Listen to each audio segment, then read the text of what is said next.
At the Awakening Plaza, a giant LED screen flashed non-stop headlines. Today's best dungeon, White Bone Throne, online adventurers.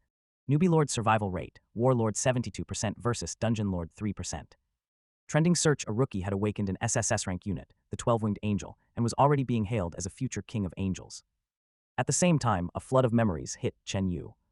Just a moment ago, he'd been an exhausted game programmer, pulling another all-nighter and working himself half to death. Now he was here. New world, new body, new life. So yeah, he had transmigrated. After forcing himself to calm down, Chen Yu quickly sorted through the original owner's memories. This was a world of universal lords. Everyone had a chance to awaken and become one. The talented awakened powerful lord classes with ease, the average struggled for years and still got nothing. The original Chen Yu had been one of the average ones. To force an awakening, he had sold his house, taken huge loans, and stuffed himself with drugs, injections, and hormones. In the end, he did awaken. But instead of a warlord, he became a dungeon lord. The shock was too much, the original owner died on the spot. And that was how Chen Yu ended up here. After understanding what a dungeon lord actually was, even Chen Yu felt his head start to hurt. Warlords had it easy, build territory, train troops, expand. Dungeon lords, their lives were hell. They had to build dungeons and deal with adventurers from other worlds. Those adventurers lived off dungeon raids. They chased danger, loot, and resources because their own worlds didn't have enough to survive. So for dungeon lords, adventurers were both prey and customers. Kill them and the dungeon gained resources. Fail to kill them and the territory starved. But if the dungeon was too hard, adventurers would get nothing, go hungry, and never return. If it was too easy, they'd clear it without dying, and the dungeon lord would gain nothing. Either way, it was bad. And without enough resources, the dungeon couldn't keep running. That was why modern dungeons had become absurdly competitive. They weren't just building traps and monsters anymore. They were throwing out events, rewards, gimmicks, and every trick possible to attract adventurers. Everyone get ready, time to move out. At the front of the plaza, a teacher-like man turned and shouted at the crowd. Chen Yu looked around. The place was full of graduates about to head into the dark world. Most had awakened as warlords. Only a small group had become dungeon lords. And all the dungeon lords had been pushed into the same section, looking like a bunch of doomed failures next to the warlords. The contrast was brutal. The warlords were excited, restless, eager to show off. The dungeon lords looked dead inside. Only the rich ones could still keep their heads up. Hey classmate, want to check out Slaughter 3? It's the sequel to Slaughter 1 and Slaughter 2. Guaranteed hit. Want to sign an agency deal? A salesman walked up and handed Chen Yu a flyer. But the moment he saw Chen Yu's face, his expression changed. Oh, it's you. He pulled the flyer back. You still owe our company 200,000. When were you planning to pay that off? He looked Chen Yu up and down, then sneered. Actually, forget it. Judging by that face, you're probably not coming back alive anyway. My bad. At least there's a house left to cover the debt. Then he turned and left. Chen Yu let out a quiet breath. The plaza was packed with people like that, sales reps pushing famous dungeon IPs to desperate rookies. Some were legit. Some were scams. Didn't matter, all of them wanted money. No matter what world it was, being broke still sucked. I already bought the agency rights to a dungeon under Tang Yuan International, someone bragged nearby. The hottest one right now, God of Destruction's punishment. A rich young man strutted toward the teleportation array, chin practically in the sky. When I enter the dark world, I'll be the strongest dungeon lord in this rookie zone. He looked back at the others and smirked. You trash can just wait to die, and don't even think about fighting me for resources. Then he stepped into the array and vanished. The crowd reacted exactly how you'd expect. Chen Yu just sighed. The original owner had struggled for years, sold everything, and nearly destroyed himself just to get here. Meanwhile, some people started with family money, backing, and a top-tier dungeon already in hand. Still, since he was already here, Chen Yu wasn't ready to give up. In his previous life, he had been a top-tier game designer. His head was packed with game systems, player psychology, event design, progression loops, and monetization tricks. He knew how players thought. He knew what kept them hooked. So maybe being a dungeon lord wasn't a dead end after all. Under the school's supervision, the awakened graduates began entering the teleportation array one by one. Chen Yu. Just as he was about to step forward, someone called out to him. He turned and saw a girl in a tracksuit hurrying over from the warlord's side, ponytail swaying behind her. Li Seiya. His childhood neighbor. From the original owner's memories, the two hadn't been especially close over the years, but back when they were kids, he had once stood up for her when she was being bullied. Maybe she still remembered. She hesitated for a second, then asked, You didn't buy any dungeon agency rights, did you? Chen Yu stayed silent. She bit her lip, then spoke quickly. Then come to my territory. I'll send you the coordinates later. As long as the protection period is still active, hurry over. I'll protect you from now on. The moment she said that, people nearby turned to stare. Li Xia was one of the school's recognized beauties, and rumor had it she had awakened the Golden Holy Lion unit. A top-tier start. A future powerhouse. For someone like her to publicly offer protection to a dungeon lord. That was enough to make everyone pay attention. But Chen Yu shook his head. Thanks, he said, but I still want to try. Li Xia froze. Try? Try what? Build from scratch. Wasn't that just suicide with extra steps? She opened her mouth, clearly wanting to say more, but Chen Yu had already stepped into the portal. A cold, mechanical voice rang out in his mind. Heading to the Dark World, respected Dungeon Lord. You have a 7-day newbie protection period. During this time, neither you nor your territory will be attacked by dark creatures. Please develop your territory as soon as possible. What appeared before Chen Yu was a ruined castle and an empty territory. Outside it, a massive protective barrier surrounded the land. It would last for 7 days. After that, the dark creatures outside would come flooding in. A saber-toothed tiger lay just beyond the barrier, over 3 meters tall, staring at Chen Yu like he was dinner the moment the shield dropped. Still, dungeon lords had one advantage over warlords. They could keep extending the barrier with soul crystals. The problem was simple. Soul crystals only came from killing adventurers. That was why some desperate rookie dungeon lords made instant kill dungeons, just to wipe out the first wave of adventurers and survive a little longer. The result was obvious. Adventurers trusted new dungeons less and less. Which made Chen Yu's start even worse. He turned to inspect his territory. It was almost completely empty. There was only one thing inside. A dungeon gate. The moment Chen Yu focused on it, information appeared in his mind. Building Dungeon Tier 1. Content none. Maximum capacity 0/20. A completely blank dungeon. Everything had to be built from scratch. Chen Yu quickly started sorting through the dungeon lord knowledge in his head, only to realize the original owner had barely studied any of it. The guy had been so sure he'd awaken as a warlord that he had practically ignored the dungeon path entirely. But the more Chen Yu learned, the brighter his eyes became.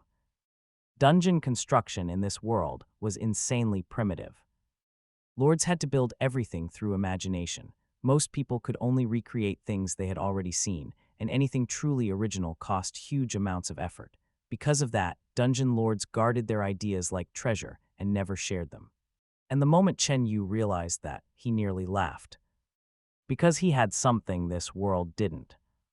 A whole Earth's worth of game ideas. Undead legions, mythological boss fights, endless concepts, endless mechanics. And on top of that, he had been a veteran game designer.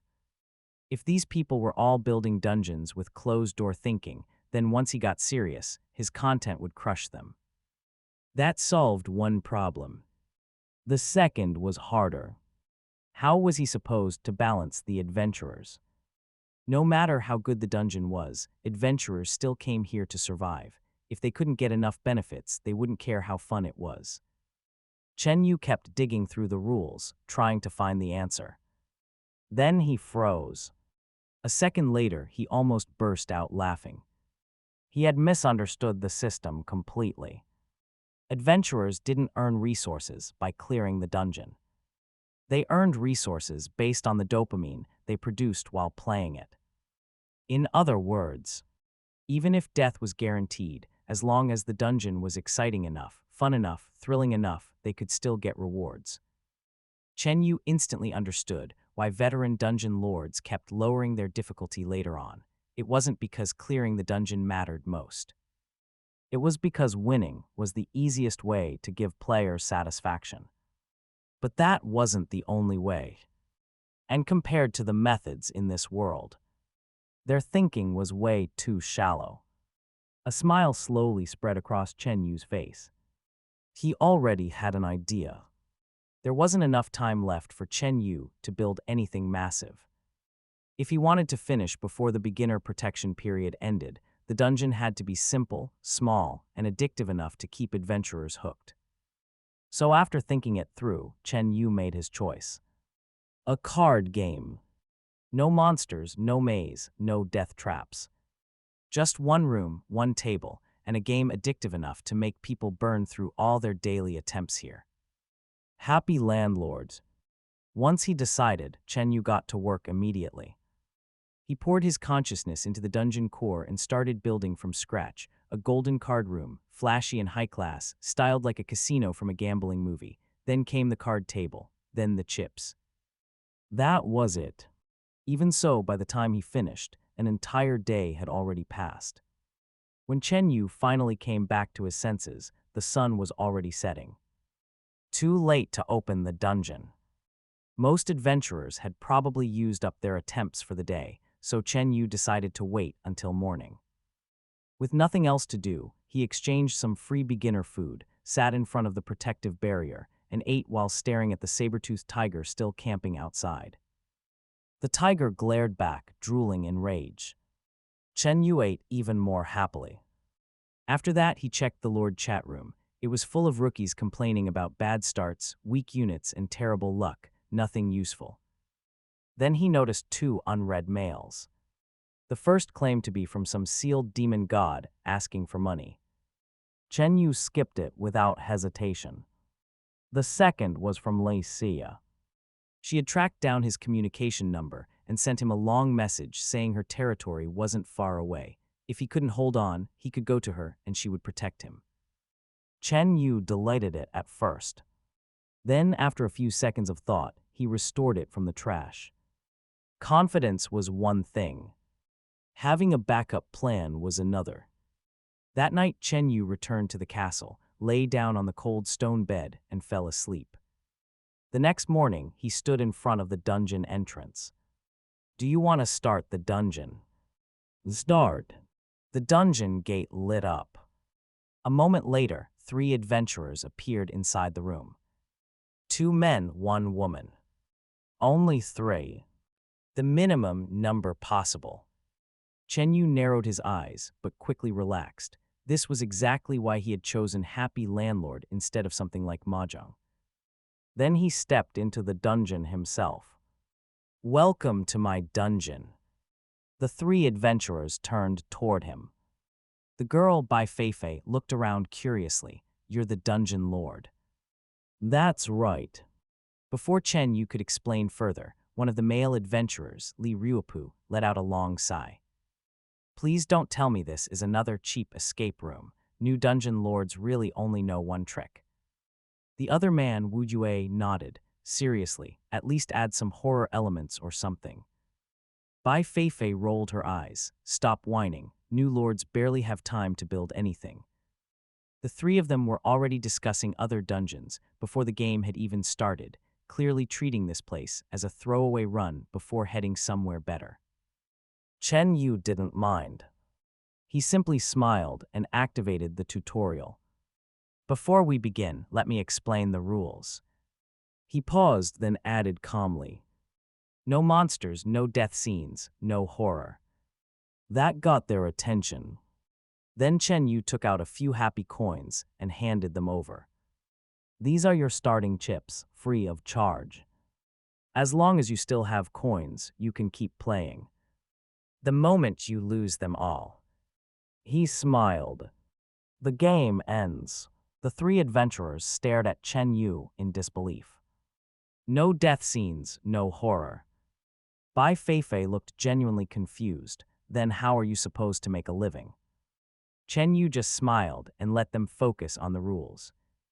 At first, none of them took the game seriously. Li Ruopu only cared about one thing, using up his happy coins as fast as possible so he could leave for God of Destruction's punishment. Wu Yue felt the same. Even after the tutorial, he still looked unimpressed. Then the game started. A minute later, Wu Yue, who had been saying he'd lose on purpose, called landlord the second he saw a good hand. A few minutes after that, he was already yelling at the table. Soon, all 3 of them were hooked. Coins changed hands, voices got louder, complaints turned into shouting, laughter, and trash talk. Before they knew it, half an hour had passed. And suddenly, nobody wanted to leave anymore. Wu Yue stared at his nearly empty stack of happy coins and looked at Chen Yu like he'd committed a crime. Lord, you're way too stingy. This isn't enough to play. Li Ruopu immediately backed him up. Chen Yu smiled. The free coins are gone. If you want more, you can exchange them. How much? One death count for 500 happy coins. Wu Yue's eyes lit up on the spot. He had already figured out this dungeon would give him a solid reward settlement. If one death count could buy him 500 more coins, then this was absolutely worth it. Then I'm spending. He paid without hesitation and threw himself right back into the game. 8 hours later, Bai Feifei jumped up in excitement, proudly showing off her mountain of winnings, while the other two looked half dead from losing. By then, the three of them had completely forgotten why they came in the first place. That was when Chen Yu dropped another line. The happy coins won't disappear after you leave. The three of them froze. Chen Yu explained that the dungeon had a save system. Their happy coins could be stored for future visits, though he'd charge a small storage fee over time. The effect was immediate. If the coins could be saved, then leaving wasn't the end of a run anymore. It just meant coming back later to keep playing. And once Chen Yu mentioned that these happy coins would also become the shared currency for future dungeons under his banner, the three adventurers got even more excited. A fun game was one thing. A whole future series of dungeons tied to the same currency. That was a different story. By the end of it, all three were ready to help him advertise. So Chen Yu gave them one last push. The Happy Chess and Cards dungeon was officially launching a referral event. Bring one new player, get 500 happy coins. Bring two, get 1,000. Bring five at once, get 5,000. The three adventurers instantly lost their minds. Bai Feifei said she'd call her friends. Li Ruopu said he'd start dragging people over too. Wu Yue even offered to post about it on the forums. Watching the three of them leave full of energy, Chen Yu smiled. His first dungeon had finally opened. And now the bait was in the water. After Bai Feifei and the other two left, Chen Yu closed the dungeon early. He had already stretched the session out for 8 full hours just to make sure their first experience was perfect. By now, most adventurers had probably used up their daily attempts anyway. Still, the results were better than he expected. 15 soul crystals. After deducting the daily upkeep for the dungeon and the protective barrier, he still had enough to hold on for several more days. But Chen Yu wasn't aiming to just survive. The hardest step was already over. His first dungeon had worked. Now it was time to expand. He went back into the dungeon and made a few upgrades, more tables, clearer divisions between beginner, intermediate, and advanced areas, and a few decorative touches to make the room feel less bare. Then he waited for the next day. That night, while eating dinner under the stars, Chen Yu checked the Lord chat again. As expected, Zhao Haliang was showing off. He claimed he had made 38 soul crystals in a single day with his God of Destruction's punishment dungeon, and the chat was full of people praising him. Others mocked him for copying popular trends and writing someone else's hype. But one message caught Chen Yu's attention. It basically said that no matter how much a dungeon lord earned, they were still hiding behind a shell. If a powerful warlord army came knocking, they'd be finished. Chen Yu's eyes narrowed. That part was true. If he wanted to keep growing, then sooner or later, he'd need enough strength to protect what he built. Meanwhile, in the adventurer world, Bai Feifei was staring at her settlement rewards in shock. Instant noodles, cola, cream puffs, hamburgers. None of it looked familiar. For a second, she even wondered if Chen Yu was one of those weird dungeon lords with broken common sense. Then she picked up a cream puff and took a bite. The next second, her eyes widened. It was soft, sweet, creamy, and absurdly delicious. She devoured it in 2 bites, then immediately opened the cola beside it. One gulp later, she froze again. Refreshing, sweet, addictive.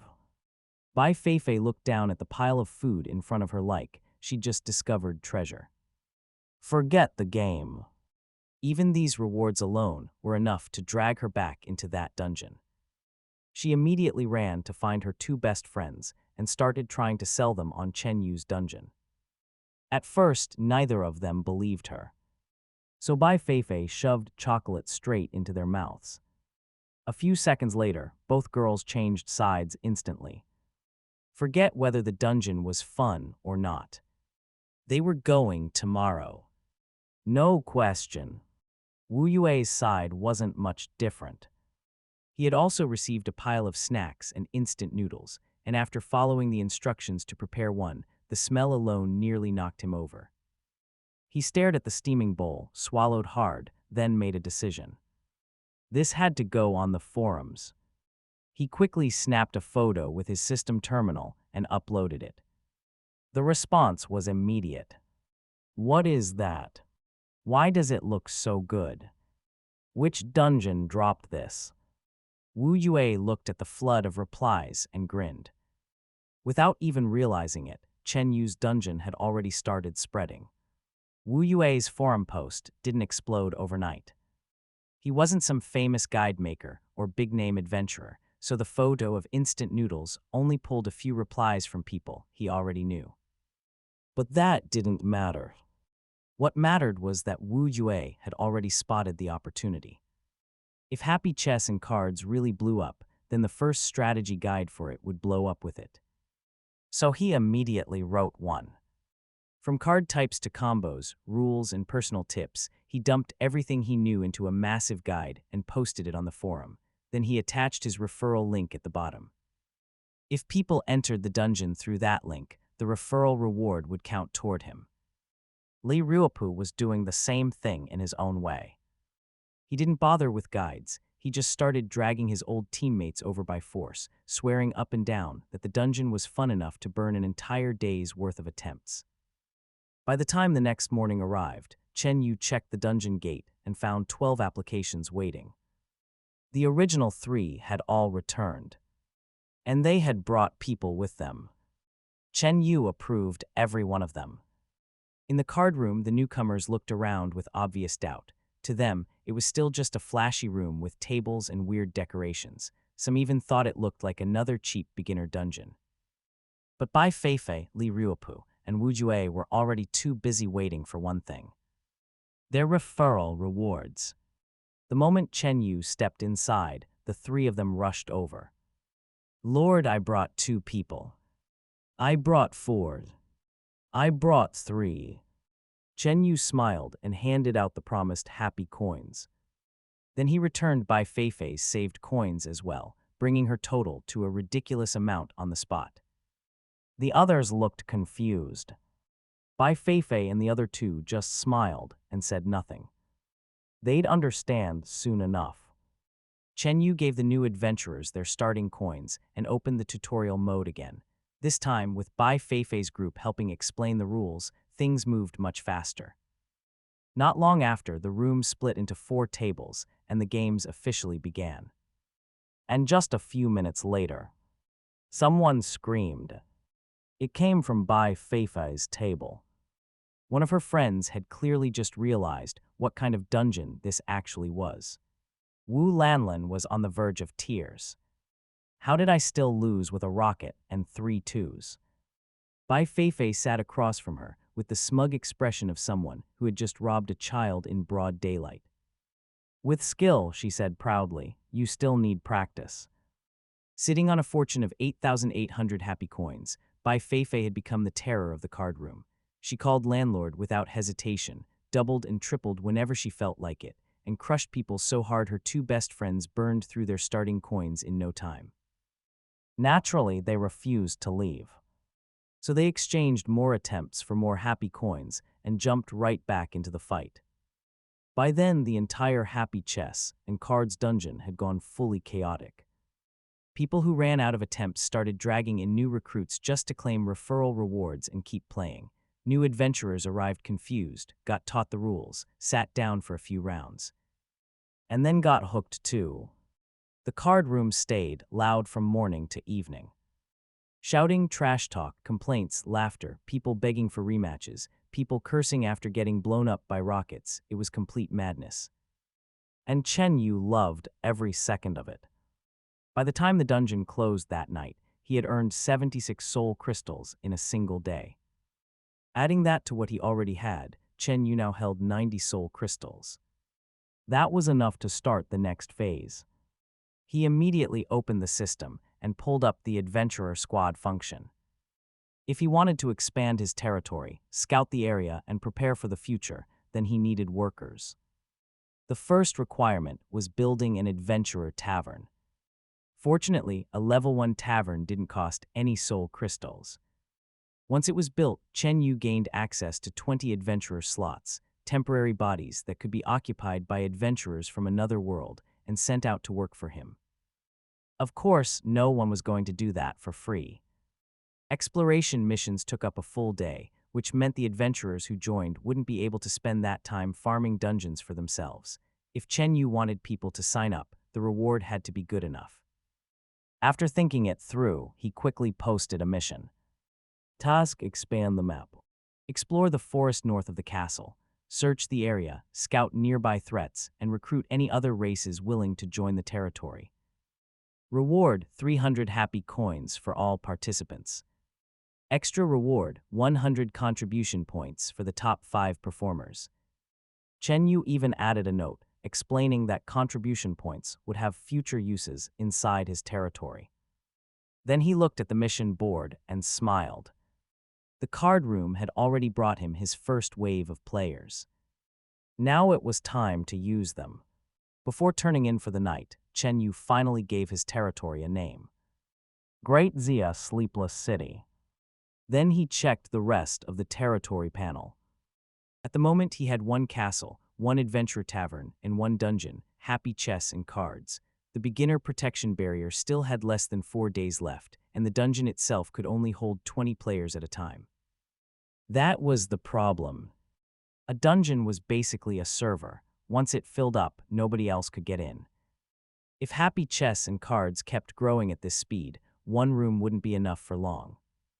And building a second dungeon would cost 100 soul crystals. Chen Yu did a quick estimate and smiled. At this rate, he'd have enough by tomorrow. Meanwhile, in the adventurer world, Bai Feifei was staring at her settlement rewards again. Rice snacks, a spicy hot pot set.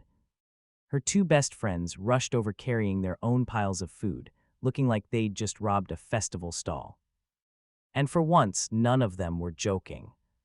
Because this wasn't just good loot. This was life-changing. In the adventure world, surviving 1 day at a time wasn't the only problem. People also had to think about the future, about their parents, about old age, about what happened when they could no longer rely on the system and had to live off whatever savings they'd scraped together. That was why adventurers chased profitable dungeons so desperately. And that was why Wu Lanlin nearly cried while holding her rewards. This was enough food to feed her family for days. Enough to ease pressure at home. Enough to make tomorrow feel less scary. The 3 girls looked at each other and came to the same conclusion. If Lord Chen's dungeon could keep producing rewards like this, then they needed to help him grow. So that night, the 3 of them cleaned up, dressed properly, and did something none of them had bothered with before. They opened a live stream. After checking the name of Chen Yu's territory, Bai Feifei created a new account on the Adventurer Forum. Does Xia Fan Group. Then the 3 girls started promoting Great Xia Sleepless City. They danced, chatted, streamed, and casually talked up the dungeon. The audience that wandered in mostly came to watch pretty girls, not to listen to dungeon recommendations, but that was fine. Even if only a few viewers converted into players, it was still free traffic. And once Bai Feifei noticed the new mission Chen Yu had posted, she immediately pushed that too. Tomorrow, Great Xia Sleepless City would be running an exploration task. Anyone interested could come join them. Wu Yue was doing his own promotion at the same time. This time he stopped acting like a hype machine and wrote a proper review of happy chess and cards instead. Objective tone: rule breakdown, gameplay impressions, and a full recommendation post.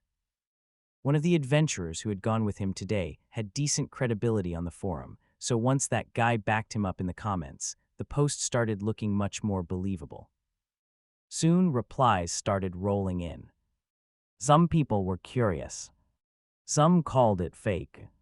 Some didn't believe a beginner dungeon could hand out enough food to last for days. And some openly declared that they'd show up tomorrow just to expose the whole thing as a scam. Wu Yue looked at the comments and grinned. Whether they came to praise it or mock it didn't matter. As long as they came, Chen Yu's dungeon had already won. By the next day, the people around Chen Yu had all started moving. Wu Yue kept pushing his strategy guide. Li Ruopu switched to streaming food reviews with Chen Yu's dungeon rewards. Bai Feifei and her two friends kept promoting Great Xia Sleepless City through their livestream. And little by little, it started working. More people were clicking links, more people were asking about happy chess and cards, more people were showing interest in the new Expand Map mission. The mission reward itself wasn't enough to make people go crazy, just 300 happy coins plus contribution points, but once Wu Yue dug into what those contribution points actually did, the mood changed immediately. They were tied to a system called Starry Sky. Raise your Starry Sky level, and you'd unlock daily rewards, weekly rewards, lower storage fees for happy coins, better treatment in future dungeons, and eventually even interest on saved coins. There were also cosmetic flex rewards like gold names and server-wide notifications. Right now, the benefits were still small. But everyone could tell one thing. If Chen Yu really kept expanding, then getting in early would be insanely valuable. So the mission instantly became worth doing. By the time Chen Yu checked the reservation list for the next day, Happy Chess and Cards was already fully booked.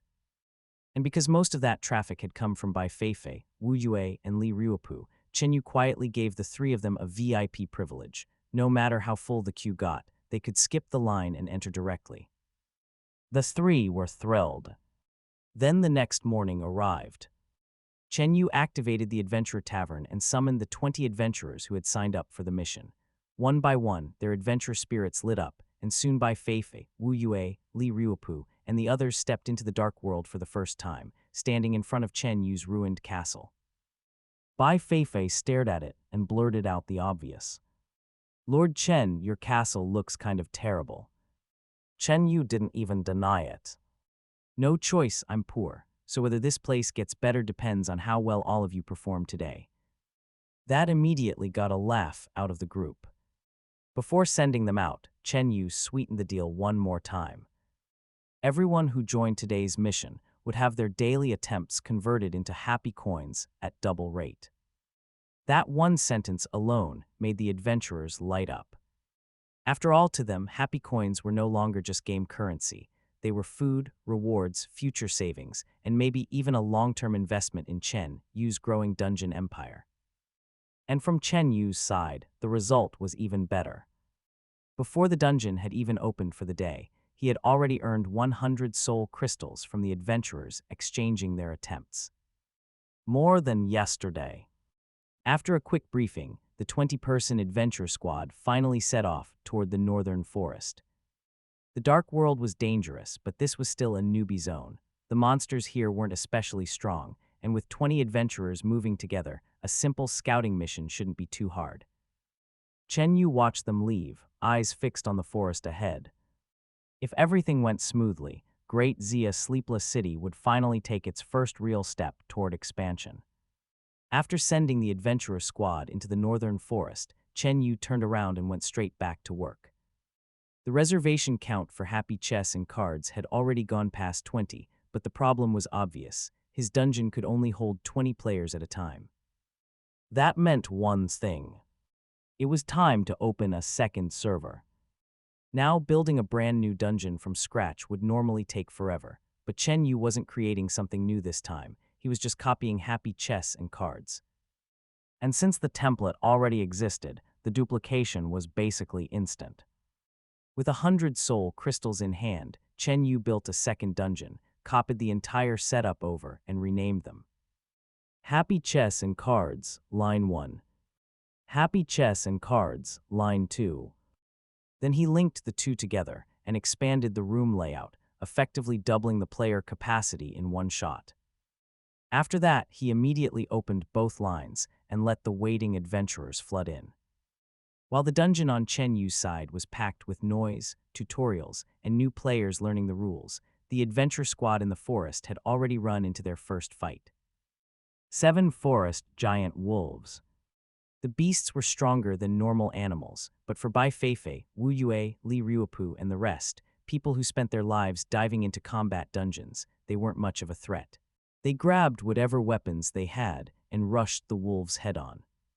After a short and messy fight, 4 wolves were killed on the spot, while the remaining 3 fled into the woods. When the team searched the corpses, they actually found a level 1 magic crystal. That immediately got everyone's attention. Magic crystals were useful for upgrading adventurer spirits, which meant they were valuable to Chen Yu, even if the adventurers themselves couldn't use them directly. So the group quickly decided to bring it back later as a bonus reward for their lord.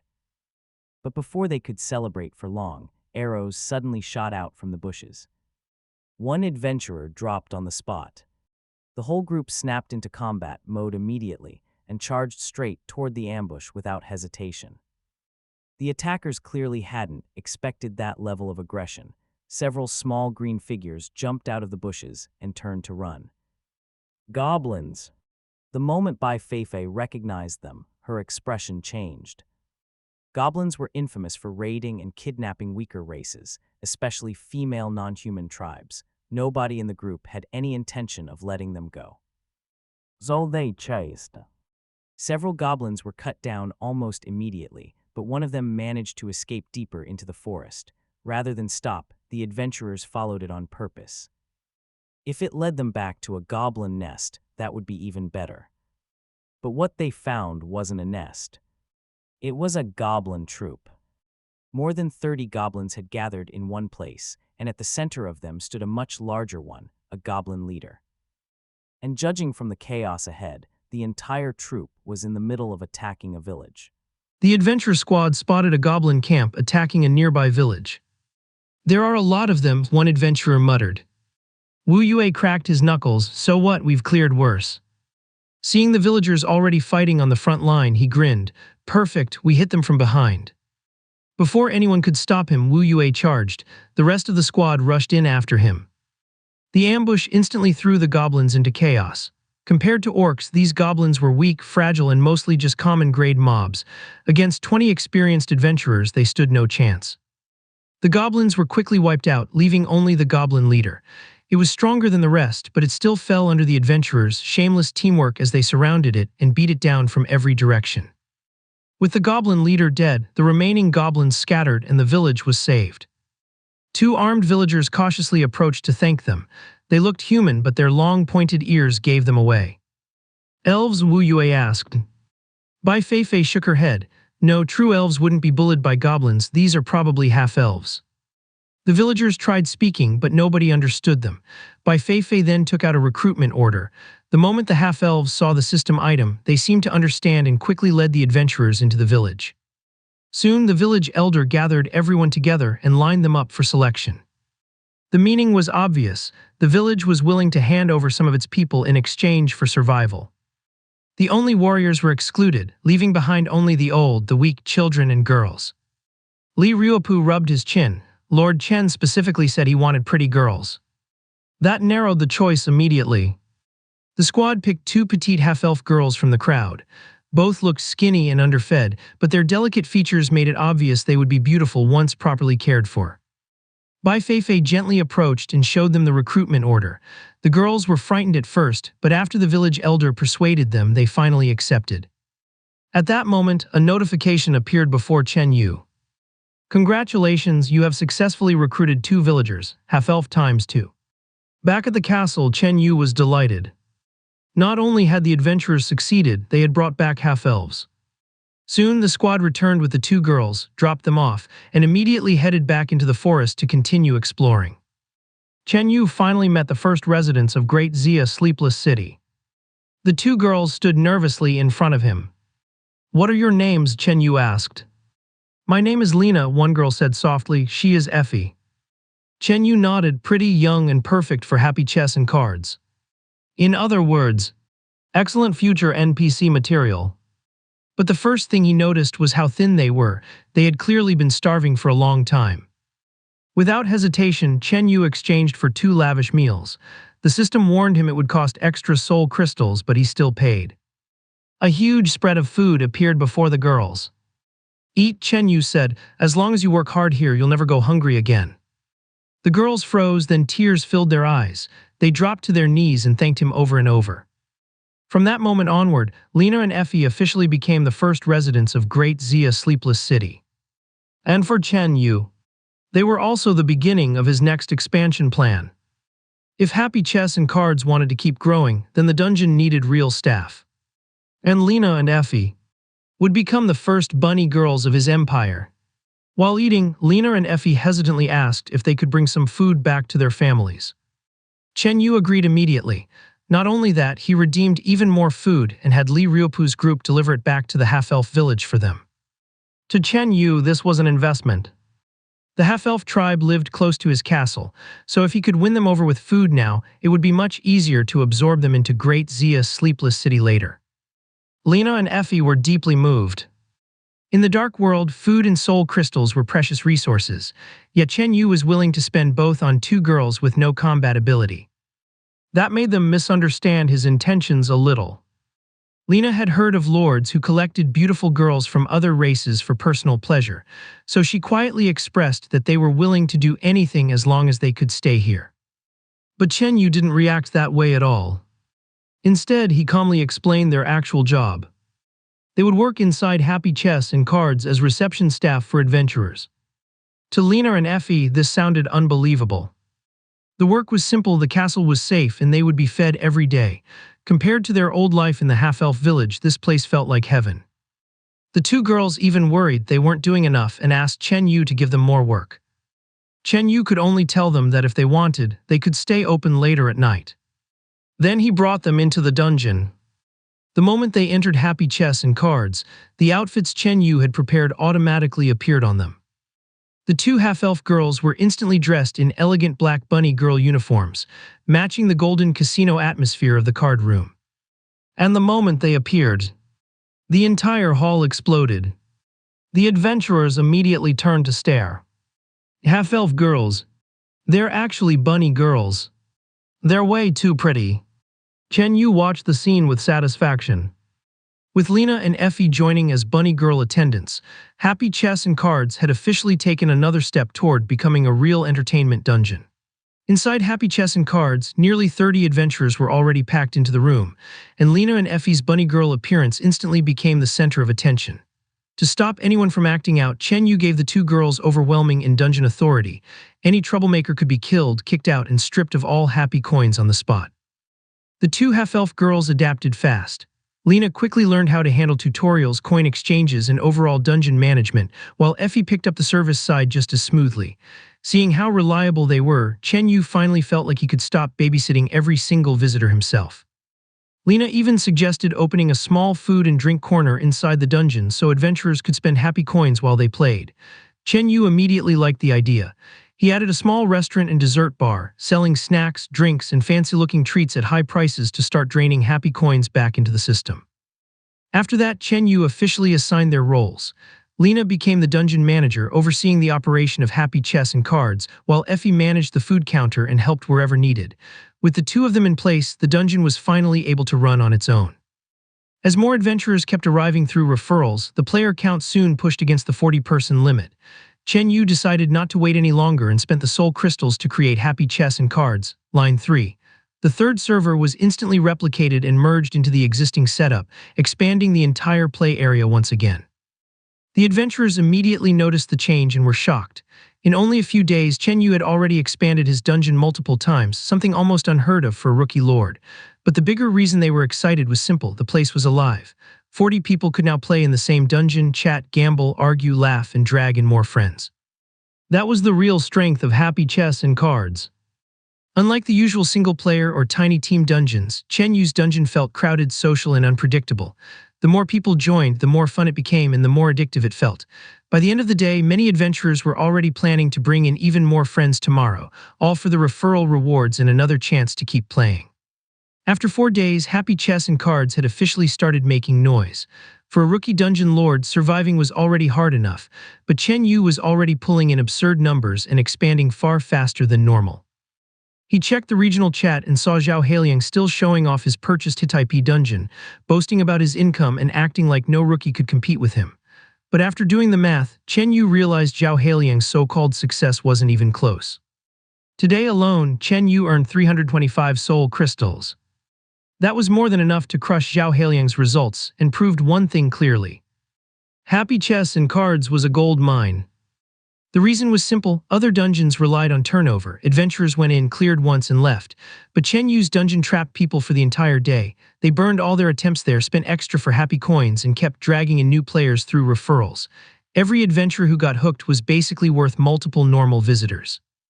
By evening, after deducting expenses, Chen Yu still had 170 soul crystals left, enough to start planning line 4 and push capacity even higher. When the dungeon finally emptied for the night, Chen Yu called Lena and Effie out of the game room. The two half-elf girls had still been standing on duty inside, so Chen Yu brought out another large meal for them and told them to eat properly. While they were eating, Chen Yu asked an important question. Were there more girls like them in the half-elf tribe? He was already thinking ahead. Happy Chess and Cards couldn't survive forever on just one card game. He planned to keep adding more board and card games from his old world, but to do that, he needed more staff, more NPCs to teach, guide, and run the place.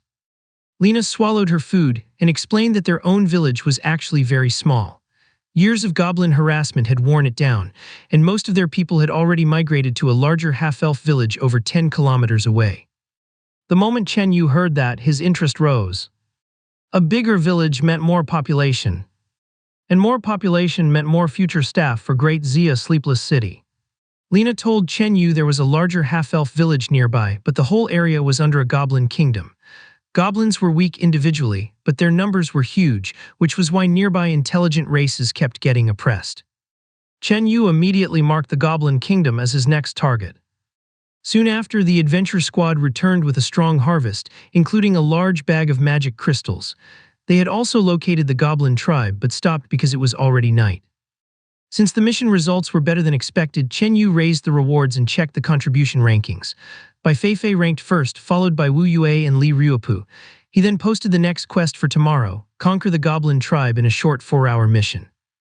After the adventurers left, Chen Yu reviewed his territory. With 4 Happy Chess and Cards lines already running, he decided that was enough for now. What he needed next was a new dungeon type. He had already realized a problem. If adventurers kept stacking more and more happy coins with nowhere else to spend them, the game would eventually lose its excitement. So he needed a second dungeon that would consume happy coins and become part of a larger dungeon economy. After thinking it through, Chen Yu chose his next project: Resident Evil. He picked it because it was combat-based, had a modern apocalypse setting that would feel fresh to adventurers, and was also relatively easy for him to build in the early stage. His plan was simple: use a zombie-filled underground research base as the beginner mode, then expand and refine it later. After choosing Resident Evil as the next dungeon, Chen Yu immediately started building its framework in the system. He recreated the hive base, train tracks, metal corridors, labs, the Red Queen, laser corridor, and liquor pods, planning to finish the rest over the next 2 days. Before sleeping, he also posted tomorrow's mission. Quest: capture the goblin tribe. Reward: 500 happy coins. Top 5 100 contribution points. Duration: 4 hours. Then Chen Yu used the magic crystals brought back by the adventurers to upgrade the adventure spirits in the tavern.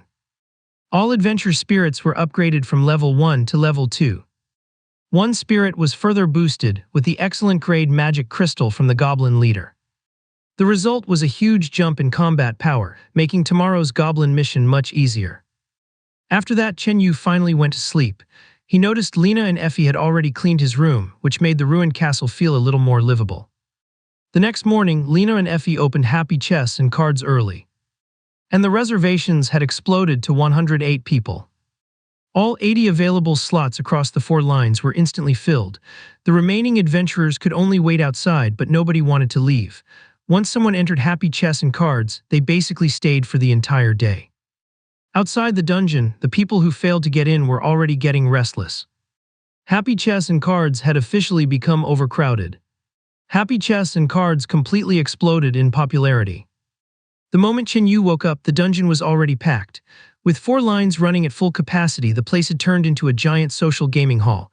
New adventurers were shocked by the sight of 80 people in one dungeon at once, while veterans were already seated, farming happy coins and dragging newcomers into games.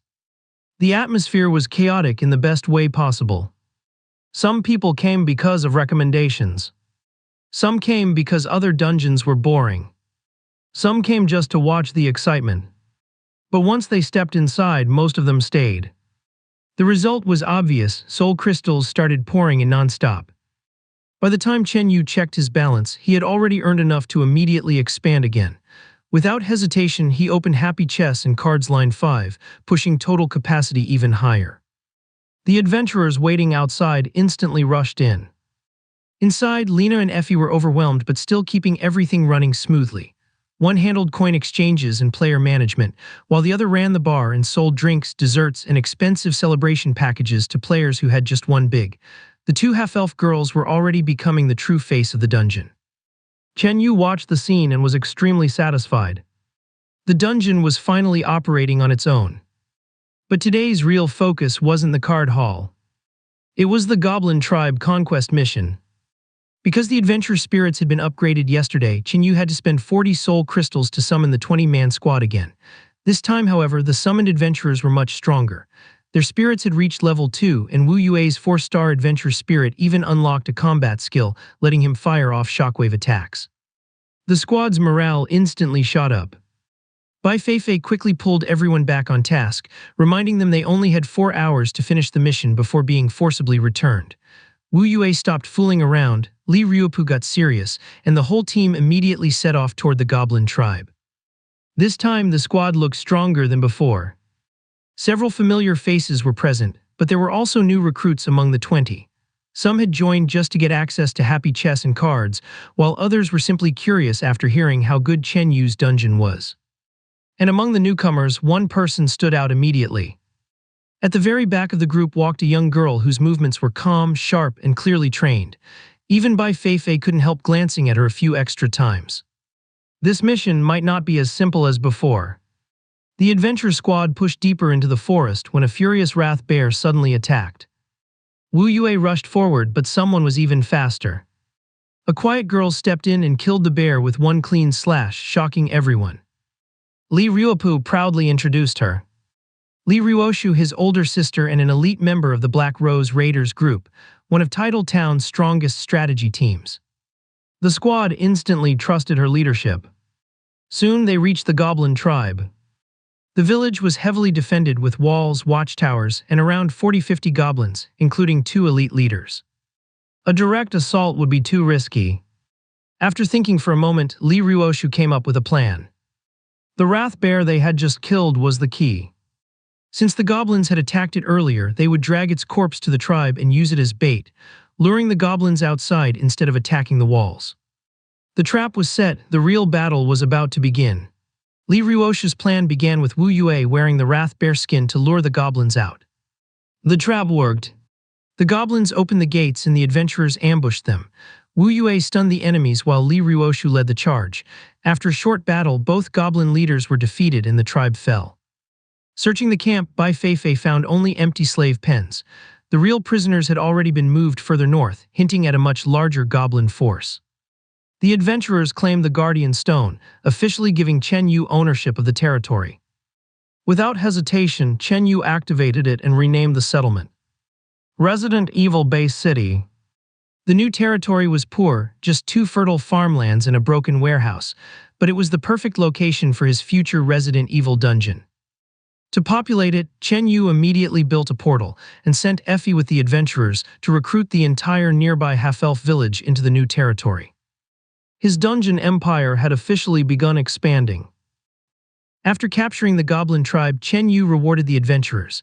The top performers were Li Ruoshu, Wu Yue, and Qi Maosong, while those escorting Effie earned a small bonus. Meanwhile, Lena called Chen Yu back to Happy Chess and Cards. A famous dungeon streamer named Wu Yang wanted to negotiate. He claimed he could bring thousands of players, but demanded special treatment in return. His fans should receive double happy coins. He should play for free. Chen Yu immediately refused. He explained that giving one group unfair advantages would destroy the dungeon's economy and be unfair to every other adventurer. Wu Yang insisted Chen Yu needed his promotion. Chen Yu didn't budge.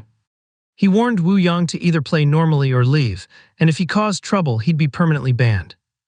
Humiliated, Wu Yang stormed off, already planning to attack Happy Chess and Cards online. Effie returned with magic crystals, hides, herbs, and materials from the goblin tribe. The biggest surprise, Lena and Effie promised to make Chen Yu a proper bed and blanket, ending his nights on a cold stone slab. Meanwhile, the remaining 12 half-elves officially moved into Resident Evil Base City, where they began farming and rebuilding the territory. Chen Yu's population grew to 14 half-elves, including Lena and Effie, 2 half-elf swordsmen, village elder, 9 villagers.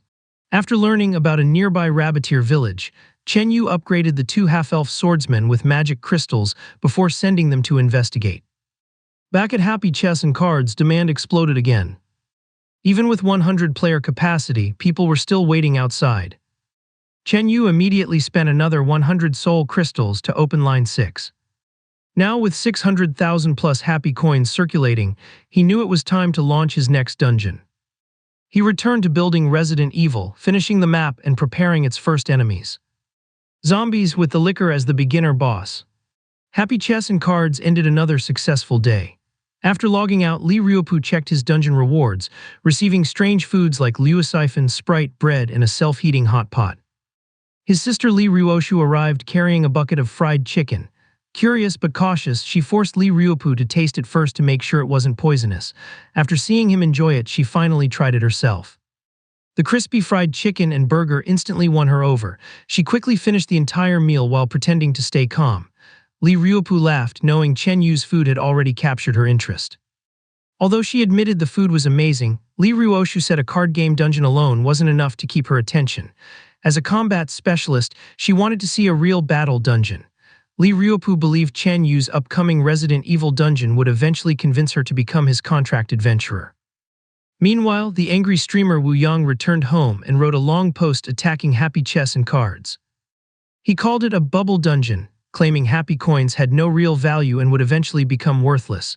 According to him, Chen Yu was tricking adventurers into exchanging their lives for useless currency. Many of Wu Yang's followers believed his words. They began criticizing Chen Yu's dungeon and even targeted Bai Feifei, accusing her of misleading players just to gain popularity. Wu Yang smiled with satisfaction, believing he had started damaging Chen Yu's growing reputation. Wu Yang's forum exploded with accusations that happy coins were worthless, and his followers flooded Bai Feifei's livestream with insults. She and her friends had been promoting Happy Chess and Cards, but the sudden wave of abuse left Wu Lanlin in tears. Refusing to back down, Bai Feifei argued with the trolls and firmly defended Chen Yu. She declared that happy coins would soon gain new uses, just as Chen Yu had promised. In the heat of the moment, she even announced that anyone who doubted their value could sell their happy coins to her for real money. The moment the stream ended, she realized how serious her promise was. Not long after, adventurers gathered outside her home, demanding to exchange their happy coins. While Wu Lanlin wanted to apologize and Lin Xiaoxiao wanted to argue, Bai Feifei made up her mind.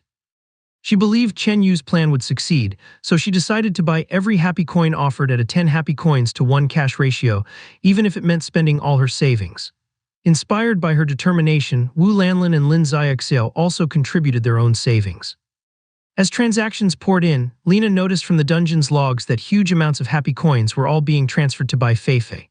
Realizing something unusual was happening, she grew worried but didn't dare interrupt Chen Yu, who was fully focused on building the Resident Evil dungeon.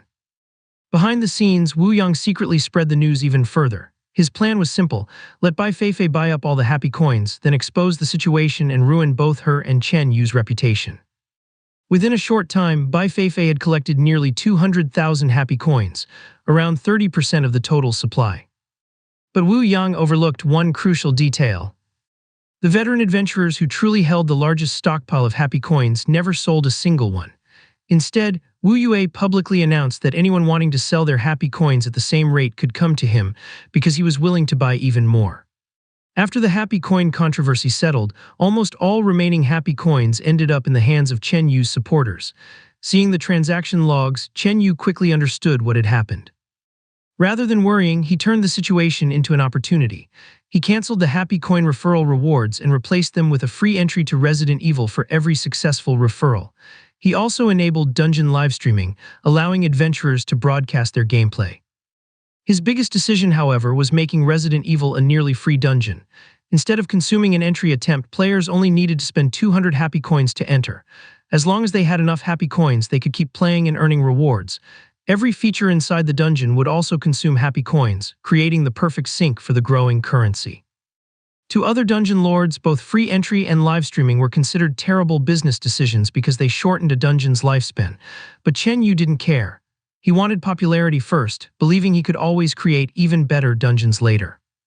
After spending 100 soul crystals, he finally completed Resident Evil inside Resident Evil Base City, leaving himself with only 12 soul crystals. Early the next morning, Chen Yu activated the dungeon before going back to sleep. When adventurers logged into Great Zia Sleepless City, they were greeted by the brand new Resident Evil dungeon. Curious players rushed to enter, only to discover an unexpected requirement. Entry cost 200 happy coins. Those who had sold all their happy coins during yesterday's exchange were instantly locked out, filling the chat with complaints and regret. Meanwhile, a few players who had kept their happy coins paid the fee without hesitation. Moments later, the dungeon's player count changed from 020 to 120, marking the official beginning of Resident Evil. The first adventurer, Bai Xiaobai, entered Resident Evil and found himself aboard a strange train unlike anything he had ever seen. Before the mission began, a prompt asked if he wanted to enable a full live stream. Surprised that Chen Yu allowed players to broadcast the entire dungeon, Bai Xiaobai confidently accepted, convinced he could clear it in one run. Outside the dungeon, curious adventurers quickly joined the stream. Many mocked Chen Yu's decision, believing live streams would let strategy groups easily discover every secret and shorten the dungeon's lifespan. After completing a brief firearm tutorial, Bai Xiaobai arrived inside the hive, where the dark laboratories and eerie atmosphere immediately made viewers uneasy. While exploring, he spotted a motionless corpse suspended in a water tank, but dismissed it as nothing more than a horror gimmick. Moments later, he encountered a strange figure in a white lab coat. Before he could react, the creature suddenly turned around. Zombie!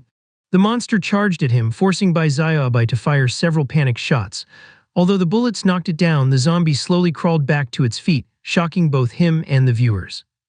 Just then, someone from a strategy group typed a suggestion in the chat. Aim for the head. Bai Xiaobai immediately fired another shot, blowing the zombie's head apart and finally killing it. Seeing how slowly the zombie moved, many viewers laughed, convinced they had already figured out the dungeon. Compared to goblins, these monsters didn't seem dangerous at all. None of them realized that Resident Evil had only just begun. After all, the first zombie had gone down with a single headshot. But that confidence quickly vanished when everyone saw dozens of zombies respond to the gunfire and surround him. With no bullets left, Bai Xiaobai was torn apart and forced out of the dungeon. To his surprise, the rewards were generous. More importantly, he realized that Resident Evil only required 200 happy coins per entry. The moment he understood its value, he rushed to the chat and posted, "Buying happy coins at 1 to 5, unlimited quantity." The channel exploded. Soon, a second adventurer entered the dungeon. Having learned from Bai Xiaobai's experience, he immediately headshot the first zombie, but the gunfire once again attracted a horde. Although he escaped into another room, the flooded laboratory suddenly opened, releasing more zombies. His pistol ran dry and he was quickly killed. By now, the entire channel was hooked. Just then, a member of a strategy group spoke up. "I think I've figured out this section. Sponsor me 200 happy coins and I'll test it." Excited adventurers immediately pooled their remaining happy coins and sent him enough to enter. Once inside, the strategy group expert avoided using his gun. Instead, he quietly circled behind the first zombie and killed it with a knife. The viewers instantly understood. The pistol wasn't the solution, it was a trap. Gunshots attracted nearby zombies, while stealth allowed players to move safely through the facility. Carefully advancing, the expert entered the next room and immediately locked the door behind him. Confused viewers asked why he would block his own escape route. Only then did the strategy group member speak in a serious tone. Because there's something moving inside those cultivation pods. The chat instantly fell silent. The viewers finally realized that the dungeon was far more dangerous than it first appeared. The strategy group expert noticed something terrifying inside the laboratory's cultivation pods. Although the creatures were still frozen, he guessed they would awaken sooner or later, so he locked the door behind him before continuing. Meanwhile, happy chests and cards reopened, and adventurers rushed to exchange soul crystals for happy coins. Many immediately spent them to enter Resident Evil, filling the dungeon to capacity. With dozens of players live streaming at once, viewers watched one failure after another. Even the strategy group expert eventually fell to a terrifying zombie dog, proving that no one had come close to clearing the dungeon. Despite the constant deaths, players became even more addicted. The food rewards from each run were generous, making repeated entries highly profitable. Since Resident Evil required happy coins, demand for the currency skyrocketed overnight. Those who had sold their happy coins during yesterday's controversy were filled with regret, as the exchange rate surged from 10 happy coins per cash to nearly 1 happy coin per cash. Realizing he had misled everyone, angry adventurers flooded Wu Yang's forum with criticism, forcing him to hide offline. Furious, he blamed Chen Yu and decided to bring in even stronger strategy group members to crack the dungeon. On Chen Yu's side, the business was booming. Within just 2 hours, Resident Evil earned him 200 soul crystals. Seeing the endless queue of players, he immediately spent 100 soul crystals to open Resident Evil Server 2. The new server filled almost instantly as adventurers eagerly rushed in, determined to become the first to clear the dungeon. When Bai Feifei, Wu Lanlin, and Lin Xiaoxiao woke up and saw the market, they were stunned. The 200,000 happy coins they had bought cheaply the previous day had increased in value almost tenfold overnight. After buying 200,000 happy coins overnight, Bai Feifei, Wu Lanlin, and Lin Xiaoxiao had nearly spent all their savings. They had trusted Chen Yu, but risking their retirement money still left them anxious. The next morning, however, the value of happy coins had increased nearly tenfold, instantly turning them into wealthy women. Many buyers immediately offered to purchase their coins at a 1-1 exchange rate, but Bai Feifei refused.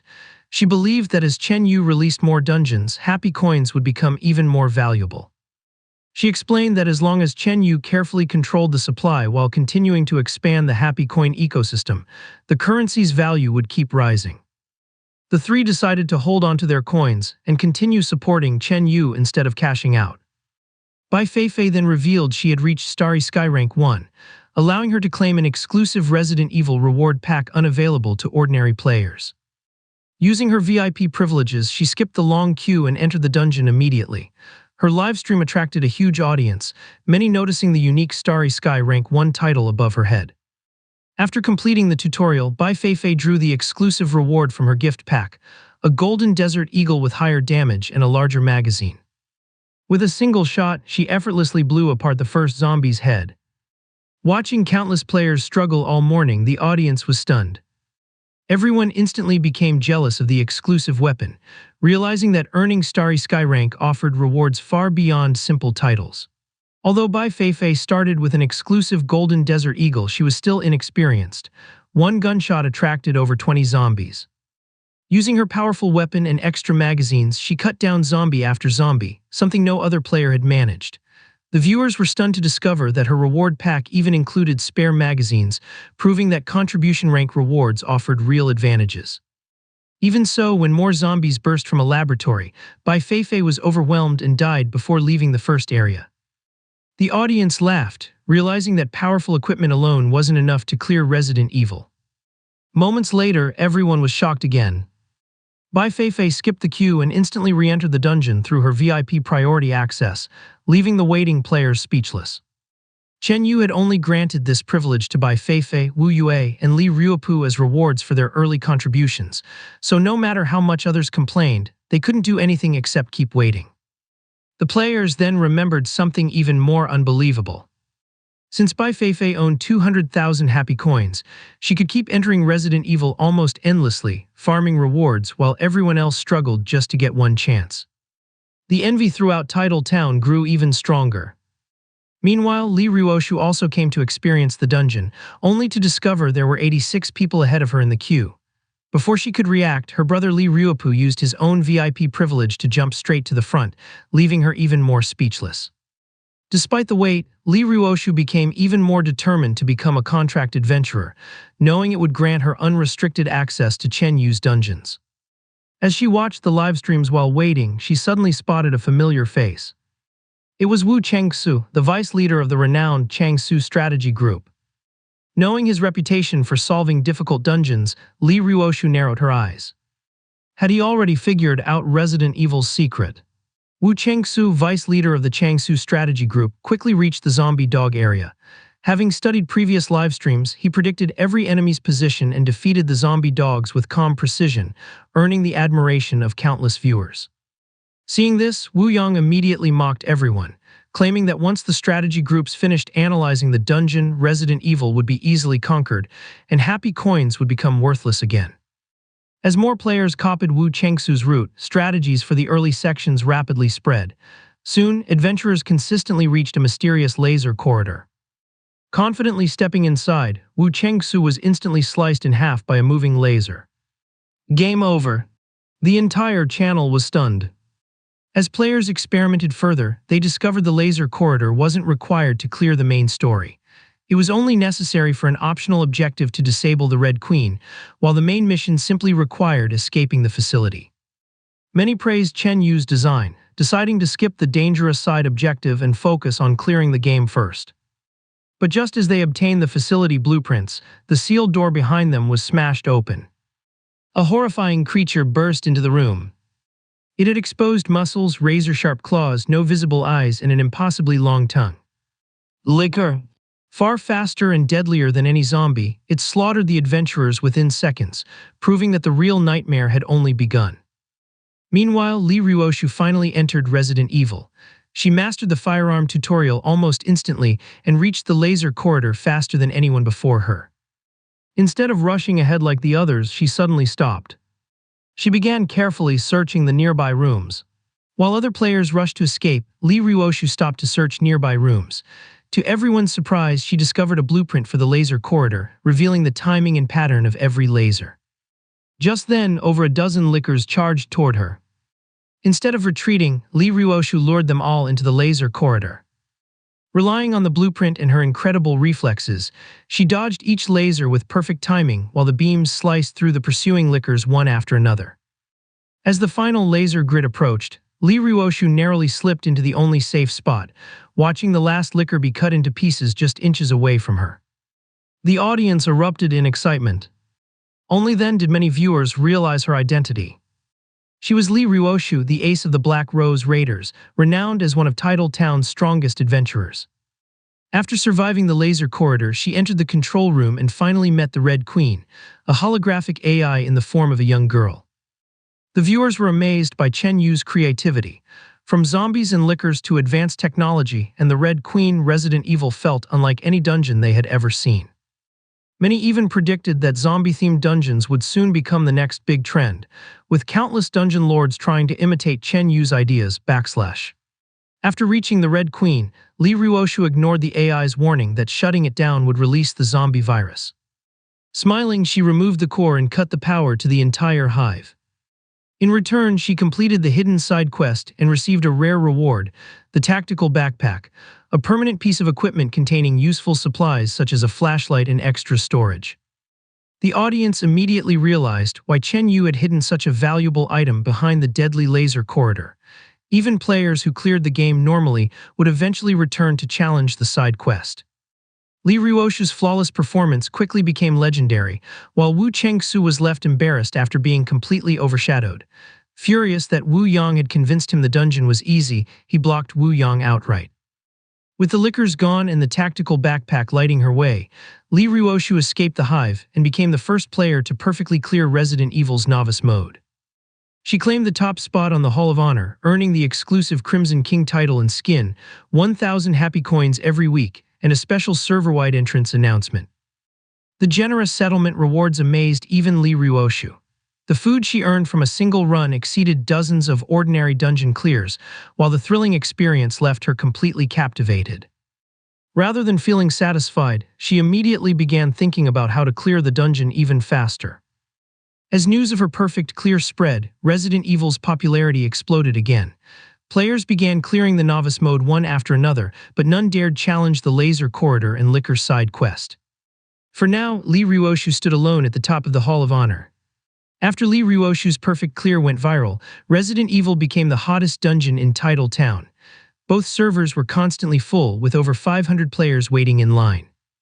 Rather than opening another Resident Evil server, Chen Yu focused on expanding Happy Chess and Cards, filling all remaining dungeon slots with new game lines until the territory could host 200 players at once. Just then, the half-elf scouts returned with good news.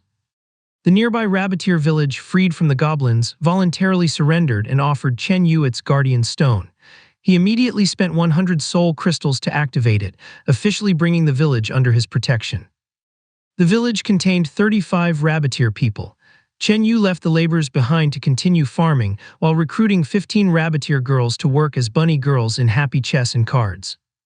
To distinguish them from the managers, Chen Yu promoted Lena and Effie into elegant office-style uniforms, leaving the new bunny girls to handle the gaming tables.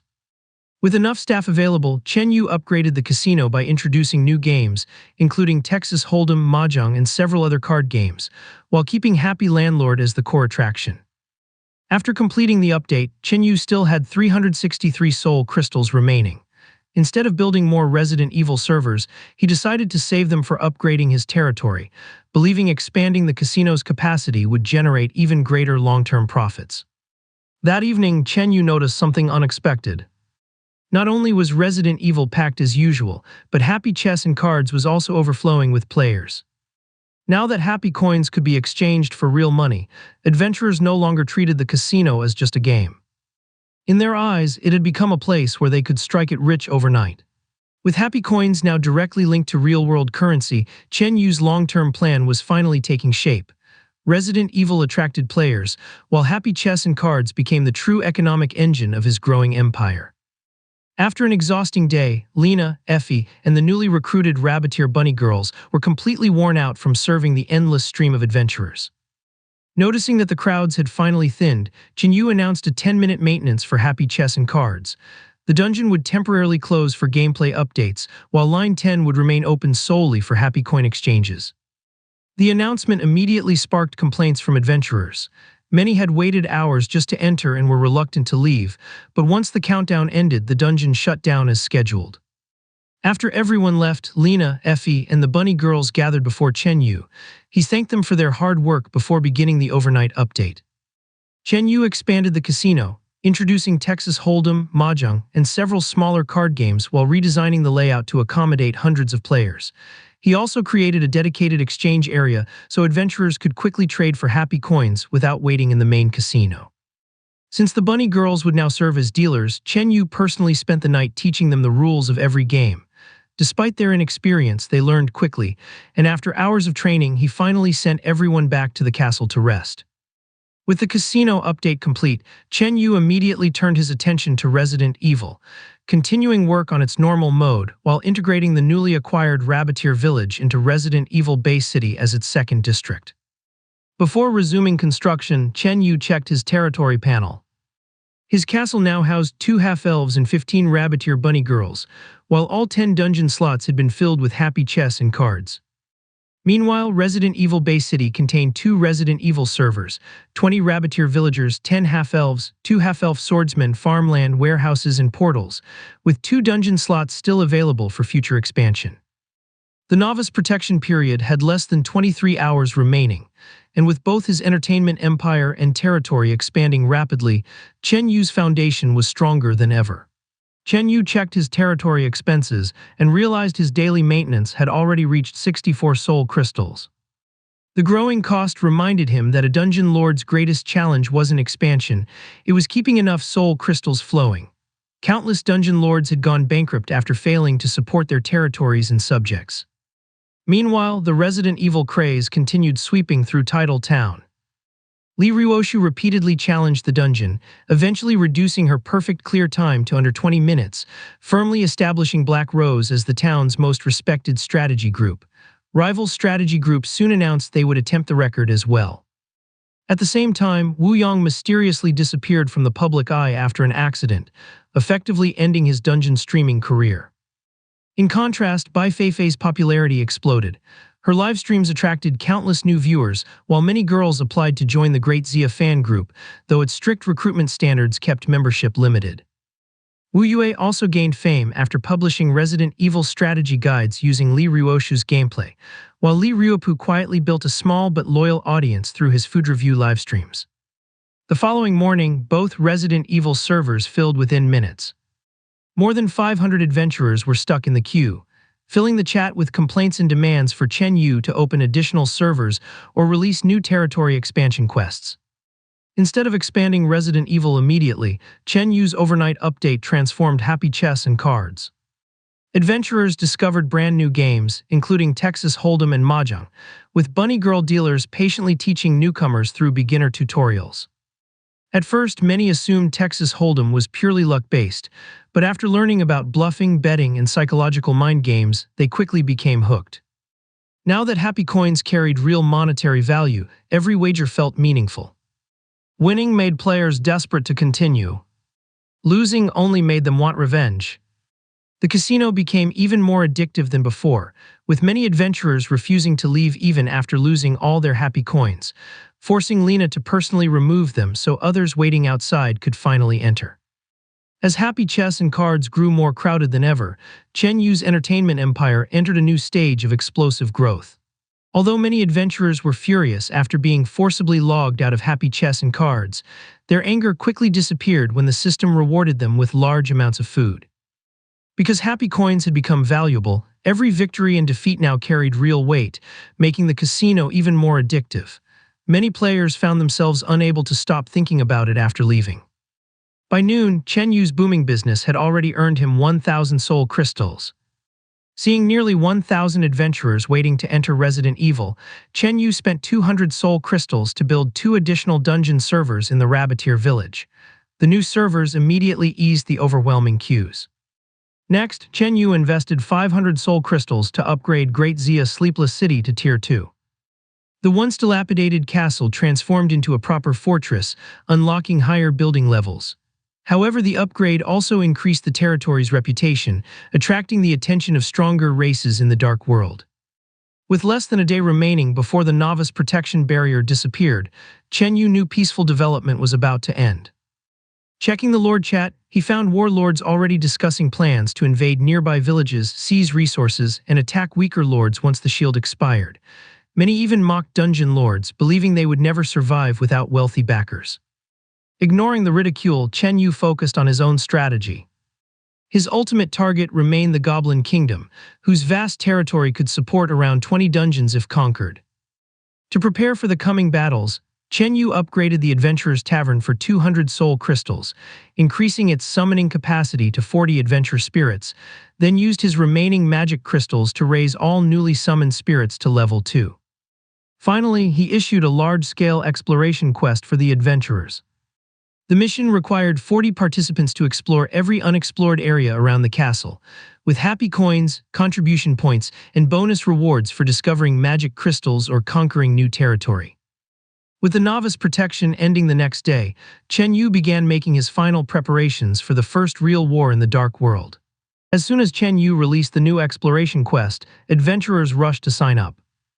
More than 70 applications arrived within minutes, all eager to earn happy coins and contribution points. Since only 40 adventurers could participate, Chen Yu selected his most active supporters, including Bai Feifei, Wu Yue, Li Ruopu, and Li Ruoshu. Recognizing Li Ruoshu's outstanding combat ability, he assigned her the highest quality adventurer spirit to lead the mission. With the expedition organized, Chen Yu returned to developing Resident Evil's normal mode, believing the new map would require another 2 days to complete. Business continued booming, and by nightfall Chen Yu had earned around 2,000 soul crystals. He immediately invested 1,000 soul crystals to upgrade the first 5 happy chess and cards lines, increasing total capacity to 300 players. The next morning, the novice protection period officially ended. The system announced that monsters across the Dark World were no longer restricted to level 1, making exploration far more dangerous. Chen Yu summoned all 40 adventure spirits, briefly explained the mission, and sent them out to explore the surrounding wilderness. Unlike a warlord's army, adventurers fought independently, so Chen Yu simply trusted them to complete the objective. After leaving the territory, the adventurers naturally split into smaller teams. Li Ruoshu partnered with Li Ruopu. Wu Yue teamed up with Qi Maosong. Bai Feifei, Wu Lanlin, Lin Xiaoxiao, and two other girls formed another squad. The remaining adventurers divided into several additional groups to maximize exploration speed. Deep inside a forest, Li Ruoshu's team quickly encountered a level 3 Gale Wolf. Working together, Li Ruoshu wounded the monster while Li Ruopu crippled it with an arrow, allowing Li Ruoshu to finish it off with a single strike. Although they obtained another magic crystal, Li Ruopu complained it wasn't a higher quality monster. Li Ruoshu reminded him not to become careless simply because their opponents seemed weak. Her warning proved correct almost immediately. Sensing danger, she shoved Li Ruopu aside and leaped away just as a wind blade sliced through the spot where she had been standing. Realizing they had encountered a far stronger enemy than expected, Li Ruoshu tightened her grip on her weapon and turned toward the source of the deadly attack. While exploring the forest, Li Ruoshu and Li Ruopu encountered a level 3 elite hurricane wolf. After its surprise wind blade attack missed, the intelligent beast immediately retreated into the trees instead of fighting head-on. Although Li Ruopu wanted to chase it, Li Ruoshu stopped him. Their current strength was far too low, so they continued hunting weaker monsters to level up first. After defeating several level 2 beasts and collecting enough magic crystals, Li Ruoshu requested a level upgrade from Chen Yu. He approved it, raising her adventurer spirit to level 3 and increasing her combat strength. She planned to reach level 4 before challenging the Hurricane Wolf again. Meanwhile, Bai Feifei's 5-person team encountered a far greater danger. They were suddenly surrounded by dozens of goblins led by a level 5 rare-grade goblin elder. The elder cast powerful vine magic that trapped the girls inside a living cage. Their weapons were quickly stripped away, leaving them completely restrained. Although Wu Lanlin panicked, Bai Feifei reminded everyone that they were only controlling adventurer spirits and could always log out if necessary. However, instead of killing them, the goblins tied them up and began dragging them deeper into the wilderness. Watching the organized escort and the rare-grade goblin elder leading the group, Bai Feifei quickly realized these were not ordinary goblins. They were likely soldiers from the Goblin Kingdom. Rather than escaping immediately, she made a bold decision. If the goblins were taking them back to their homeland, they could finally discover the hidden location of the Goblin Kingdom, the very target Chen Yu had been searching for. Captured by the goblin troops, Bai Feifei realized they were being taken straight to the Goblin Kingdom. Instead of escaping, she decided to follow them, believing the intelligence would earn valuable happy coins and contribution points. Along the journey, she continuously placed retreat markers on the map, tracking the goblins' route while warning other adventurers to stay away. Qi Maosong later confirmed the troop was led by a powerful goblin mage, making it impossible for the current adventurers to defeat. He and Wu Yue agreed to continue leveling instead of attempting a rescue, hoping everyone could reach level 4 before challenging the Goblin Kingdom. Suddenly, every adventurer received an emergency mission. Resident Evil Base City, District 2, the Rabbiteer Village, was under attack. The news enraged everyone. If the barrier was forced into defense, the Resident Evil dungeon would temporarily shut down, preventing adventurers from playing. Without hesitation, 32 adventurers abandoned their exploration and teleported back to defend the territory. Only 2 groups stayed behind. Bai Feifei's team remained prisoners of the goblins, while Li Ruoshu refused to retreat. She had discovered an unusually powerful hurricane wolf and believed it could drop a rare attribute magic crystal, making the risk worthwhile. Before leaving, Li Ruopu reported his sister's decision to Chen Yu, who approved her independent mission. Qi Maosong then informed Chen Yu about Bai Feifei's discovery, explaining that her retreat markers were steadily revealing the route toward the hidden Goblin Kingdom. The reports pleased Chen Yu. If Li Ruoshu secured the rare crystal and Bai Feifei successfully mapped the Goblin Kingdom, both would greatly accelerate his future conquest plans. Before Qi Maosong departed for the battlefield, Chen Yu entrusted him with a powerful trump card. Using the monster handbook unlocked through the Resident Evil dungeon, Qi Maosong gained permission to transform into a liquor whenever the battle reached a critical moment, giving the defenders a powerful hidden weapon against the attackers. Chen Yu's greatest hidden weapon was the Monster Compendium, a system that allowed dungeon lords to collect monster cards whenever adventurers defeated dungeon monsters. These cards could temporarily transform adventurer spirits into those monsters. Most of Chen Yu's collection consisted of ordinary zombies and zombie dogs, which were too weak to be useful. However, he possessed one extremely valuable card, the Licker. As an excellent grade monster, the Licker possessed overwhelming combat power, but after countless dungeon runs, only a single card had ever dropped. Chen Yu had intended to save it for the assault on the Goblin Kingdom. Instead, he was forced to use it to defend his own territory. Since Resident Evil's 3rd and 4th dungeon lines had shut down due to the attack, every minute meant lost profits and damaged reputation. To end the crisis quickly, Chen Yu entrusted the Licker card to Chi Maosong, believing he was the strongest available fighter after Li Ruoshu.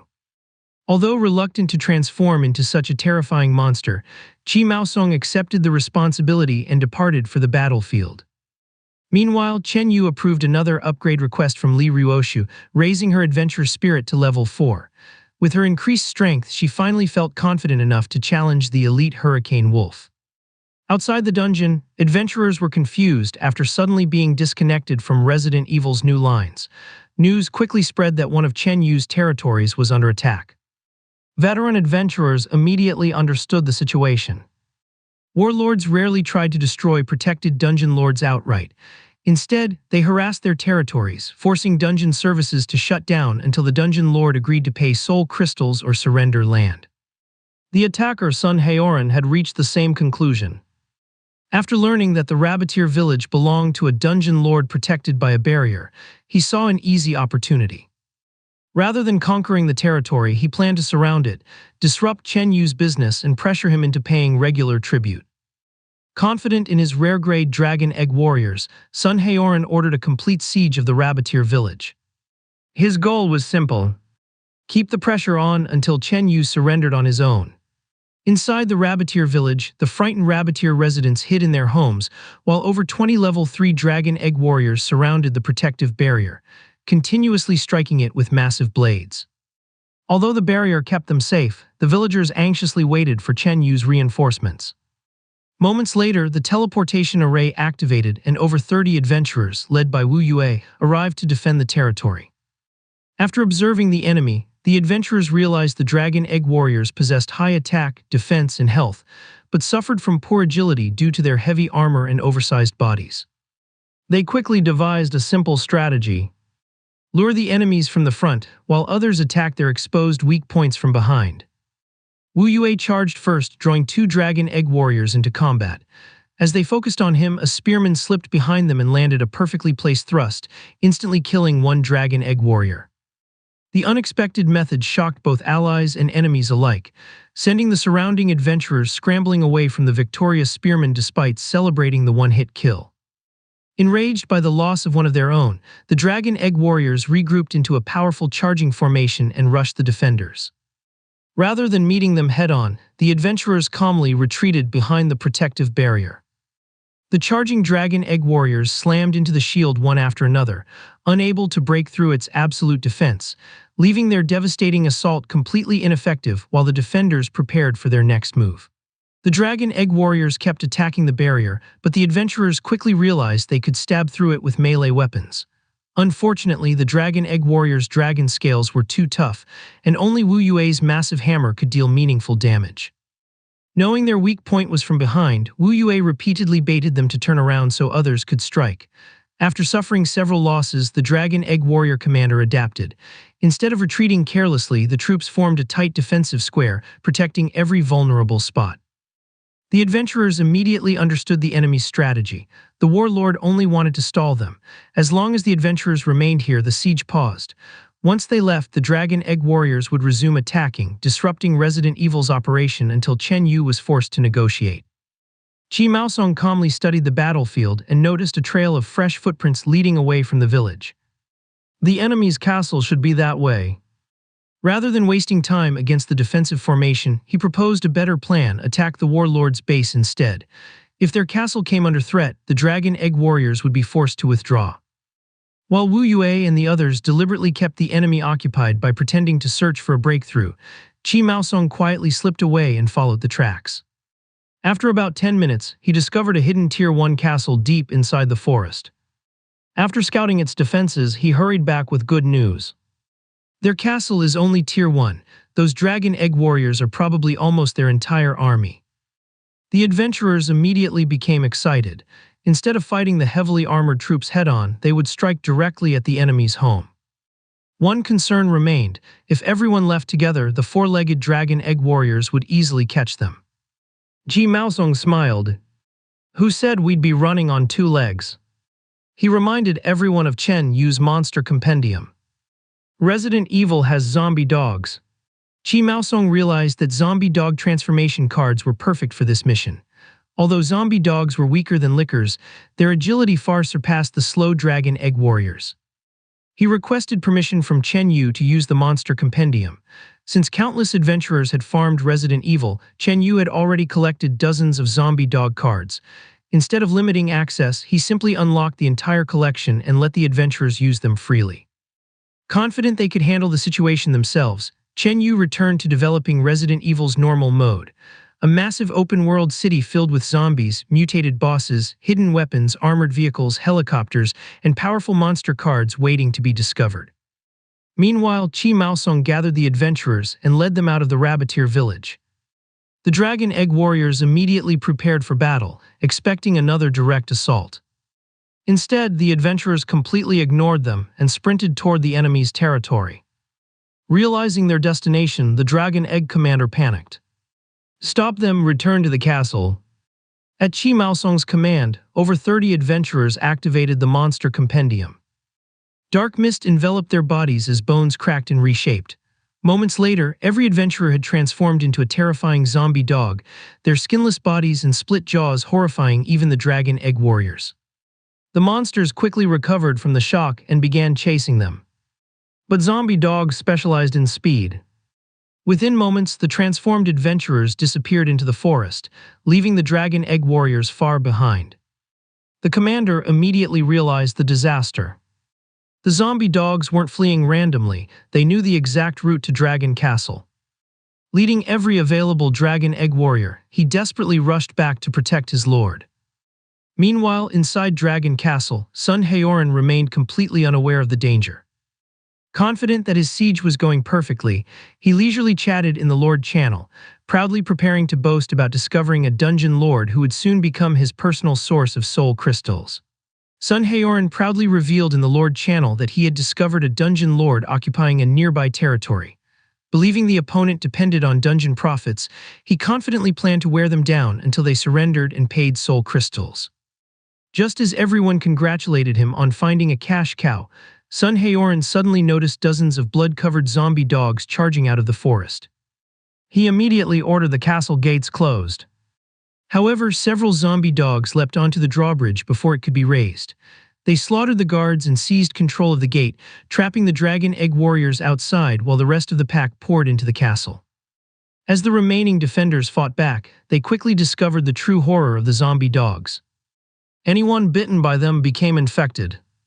The first fallen Dragon Egg Warrior suddenly stood back up as a zombie and attacked his former comrades, throwing the castle into complete chaos. Ji Maosong instantly realized how powerful the virus was. He and the other transformed adventurers deliberately targeted exposed areas, spreading the infection as quickly as possible. Although ordinary infected Dragon Egg Warriors couldn't create endless zombies on their own, every zombie dog bite produced more infected soldiers, steadily turning Sun Heoran's own troops against him. Panicking, Sun Heoran recalled every Dragon Egg Warrior outside the castle and poured all his remaining resources into the Dragon Egg Nest, desperately hatching reinforcements at maximum speed. He only needed to hold out until his strongest commander, the Dragon Egg Overlord, returned. But when he looked down at the battlefield, his heart nearly stopped. Several fallen Dragon Egg Warriors had already risen as zombies. Fearless, tireless, and completely loyal to the virus, they were now slaughtering their former allies from within, throwing Dragon Castle into total chaos. Okay, that's the end of this part, but I promise there's much more to come. If you enjoyed it, please consider subscribing so you don't miss the next part.